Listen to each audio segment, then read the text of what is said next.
Tales of Vigilus.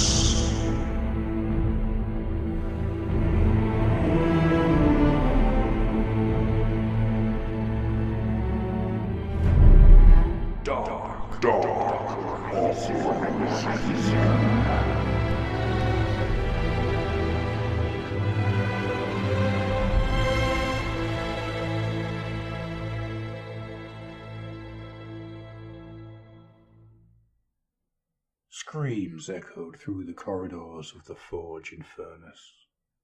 Not the familiar moans of mech thralls, nor the static machine growls of bound demon engines, but the deafening, vox-amplified blare of the forge's living alarm system. Scores of mutant serfs newly wired into pict scanners and vox arrays around the complex. "Intruders," growled Warpsmith Hawksell, the mechandendrite tendrils of his power armor hissing and snapping in irritation as he made his way along the iron gangway leading to the melding pits. "Loyalists, perhaps?" Voraknar lumbered at the warpsmith's side, but gave no answer beyond a guttural rumble. The Obliterator never did. It was one of the reasons that Hawksell prized its company, aside from the terrible carnage it unleashed upon his foes. Acidic drool spilled from the massive Akona cyborg's grilled mouth, hissing as it dripped down the monster's hulking flesh-metal exoskeleton. "No," said Hawksell, continuing as if his companion had responded. "None of the Corpse Emperor's lackeys are left alive. This is something else." They clattered down a spiral stairway and entered the melding pits. Within this cavernous chamber, enormous shells of hell-forged metal were raised upon chains of scrimshawed bone. Each of the carapaces was suspended over a cable-lined womb cauldron filled with molten soul stuff, the raging essence of demonkind, dragged from the warp by Haxel's own hand. For days, the stuff had been rendered and processed by the tools of dark industry, and now it was almost ready to be poured into an iron shell, transformed into a cybernetic killing machine that would reave and slave for Abaddon the Despoiler. Though the air was thick with oily smoke, Warpsmith Haxel could taste the copper tang of fresh gore. Scores of motionless shapes were sprawled across the floor, flashing red in the strobing glare of hazard lumens. Most of the corpses were little more than ruptured piles of meat, the remains of mutant cyberthralls and slaves who had worked their miserable lives away in the forge and furnace to feed the Despoiler's war machine. Their deaths were less than nothing. There were always more mortals to come by. Haxel saw islands of black power armor amidst the sea of ruptured bodies. Chaos Space Marines, in various states of ruin. Their throats had been torn open and their innards pulled out. Smoking bolt casings littered the floor.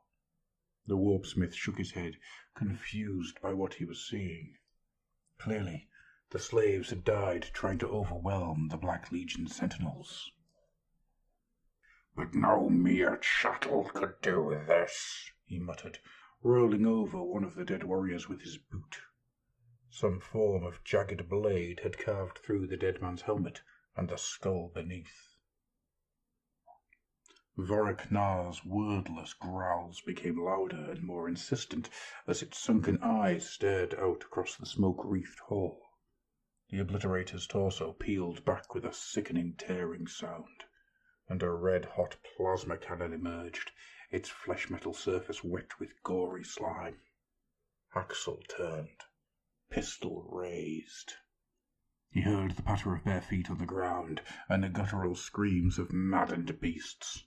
From the coiling wisps of smoke at the far end of the hall charged scores of thin, emaciated wretches, mecha-thralls and mutant beastmen.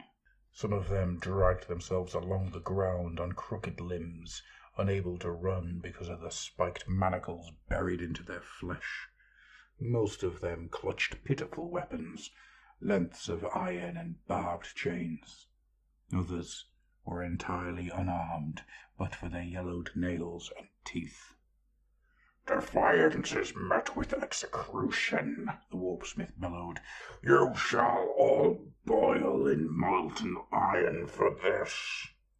Those words should have even seen the most defiant slave cower in terror, for it is a threat that the warpsmith had carried out many times. On this day, his words had no effect at all. The slaves charged. Their eyes blazed in the darkness, and their mouths stretched inhumanly wide as they howled like tortured beasts. Something else answered their cry, something distant but coming ever closer. An ugly glow radiated from the rear of the chamber, growing in intensity with every passing moment. Cursing, Haxel raised his pistol and fired. One of the onrushing humans burst apart, showering its fellows with gore. Voriknar opened up with a chain gun that protruded from the glistening meat of its forearm, and the Obliterator's plasma cannon spat a flaring ball of orange energy that incinerated half a dozen thralls. Still, the tide of bodies ran on, uncaring, and behind them the melding hall was illuminated by sickening, lurid colours. A formless wave of screaming spirits flooded across the roof of the chamber, winding around columns and spilling through the exhaust shafts lining the walls. Warpsmith Haxel now knew what had caused the alarms to blare and the sanity to be blasted from his mecha thralls. Somehow his wards had been breached. Demonic spirits were seeping into reality unchecked. Looming faces leered down at him, and gibbering mouths filled the hall with mocking laughter. "How?" he growled. He had been over every inch of the forge and furnace, calculating and recalculating every conceivable hexagrammic pattern, every profane etching, technomantic ritual. His workings were perfect, yet, somehow, undeniably, they had failed. Voriknar ignored the pathetic mortals who swarmed around it, and raised its mecha of organic cannons to fire at the swirling mass of warp stuff. Plasma fire and autocannon rounds lit up the chamber, shredding rockcrete walls and topping gantries of rusted steel. But it was like shooting at water. The disembodied host swept down upon the Obliterator, encircling it in a whirlwind of rolling energy.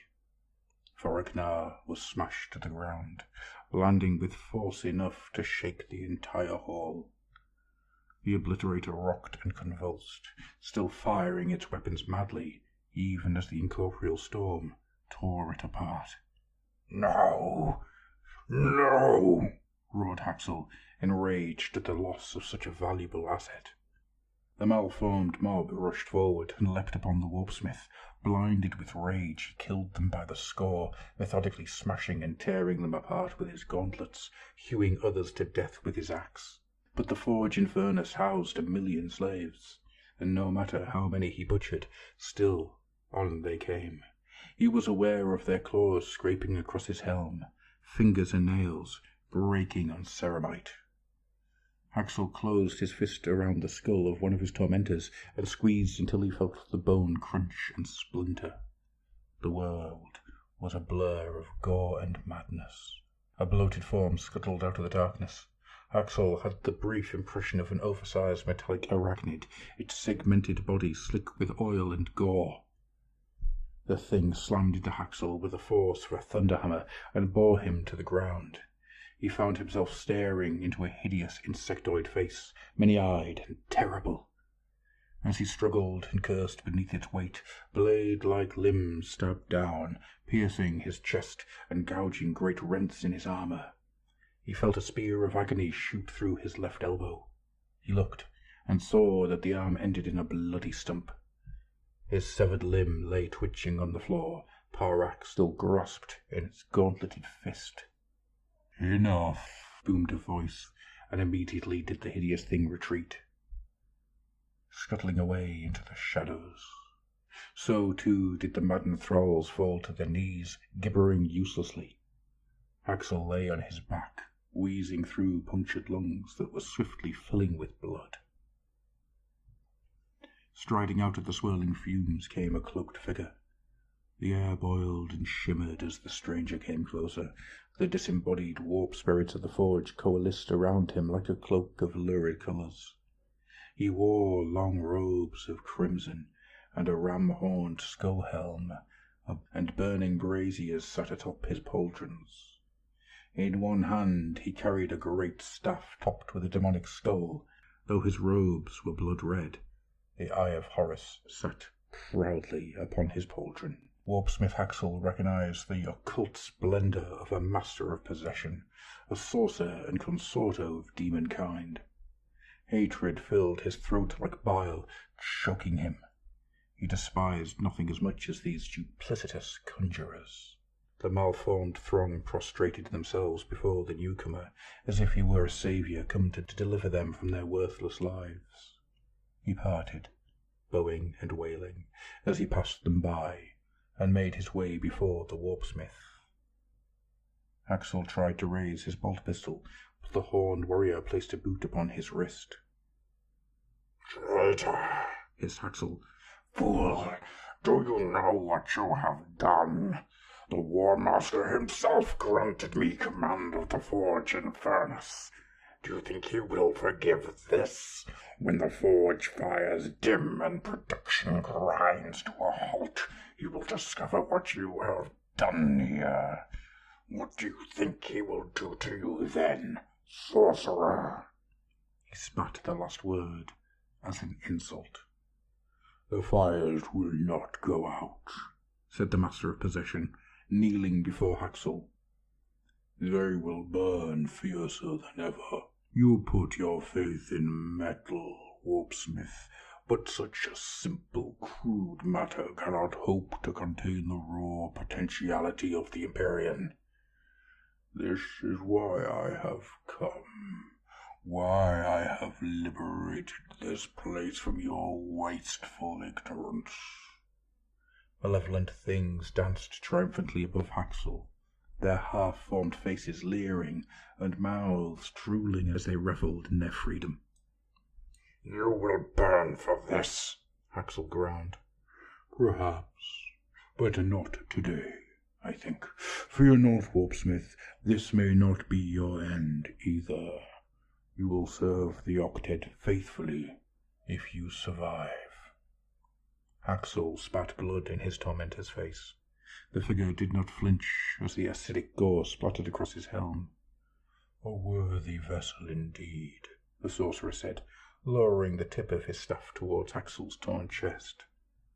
"Your reward shall be immortality of a kind. Accept the blessing of enlightenment." As the Death Head's totem touched his mind, it flared with unholy light. Agony and horror filled his mind as he felt something clawing its way out of him, and not just through his living flesh, but coring through his very soul. Something was clawing its way out of him. He fought, matching his boundless rage against the intrusion, pouring every ounce of his will into the battle. It was not enough. What remained of Haxel was devoured, and into the hollow cell of his flesh poured something ancient and nameless, and filled with terrible delight. When at last his tortured, twisted body opened its eyes, it was not the Warpsmith that peered out from them. We here at the Fluff and Hammer hope you've enjoyed this short story, and if you have, why don't you check us out on Facebook? That would be facebook.com/the Fluff and Hammer. And if that's not enough for you, and if you've got pennies in your pocket that you are dying to get spent, check us out on patreon.com/Fluff and Hammer. Also, hi, how you doing? Vigilus needs you. Oh, well, Vigilus may need you. Depends. You can set on fire. Bye-bye.